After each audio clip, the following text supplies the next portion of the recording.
অক্ষম হয়ে গেছে। এই বলে সেই বালকটি চলে গেল। এদিকে সেই ব্রাহ্মণ মনের দুঃখ কষ্ট নিয়ে ঘরে ফিরে এলো। সে ভাবছে আজকে তো আর ভিক্ষা পাইনি, তাহলে আজকে বুঝি আর সেবা হবে। এই বলে চোখের জলে ভাসতে ভাসতে ভগবানকে ডাকছে, বলছে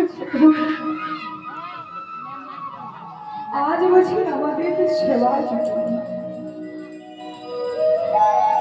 জানি না কি ভুল হয়েছে, যার বাড়ি গেলাম তার বাড়ি থেকেই আমি ফিরে এলাম।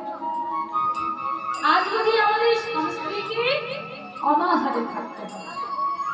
এই বলে মনের দুঃখ কষ্ট নিয়ে বাড়িতে এসে দেখতে পেল ওই বারান্দায় চাল ডাল সবজি সবকিছু নামানো আছে। ব্রাহ্মণীও কিন্তু রাগে রান্না করেনি, ওই বালকটাকে মেরেছে বলে রাগে রান্না করেনি, নামানোই আছে। এদিকে চাল ডাল সবজি দেখে ব্রাহ্মণ তার স্ত্রীকে ডেকে বলছে, ব্রাহ্মণী ব্রাহ্মণী কি হলো, কি ব্যাপার, এই চাল ডাল সবজি এসব তুমি কোথায় পেলে? না না, আমি তো আজ ভিক্ষা করে কিছু পাইনি। আরে এসব তুমি কোথায় পেলে? ব্রাহ্মণী একটু রেগে গেল, বলে কি বললে, আমার সাথে তুমি মশকরা করছো? এই চাল ডাল আমি কোথায় পেলাম? কেন তোমার মনে নেই, তুমি না একটা ছোট্ট বালককে চাল ডাল সবজি সবকিছু কাঁধে করে চাপিয়ে দিয়ে দিয়েছিলে? আবার সেই বালক যখন বলেছিল বয়ে আনতে পারবে না, তখন তুমি তাকে আঘাত করোনি?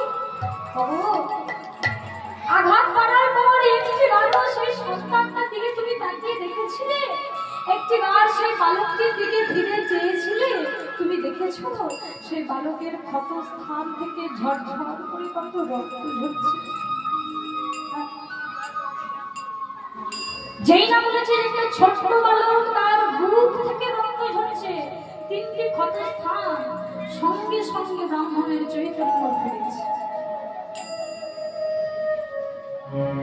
সঙ্গে সঙ্গে তার মনে করেছে কি বললে ব্রাহ্মণ, আমি পাঠিয়েছি,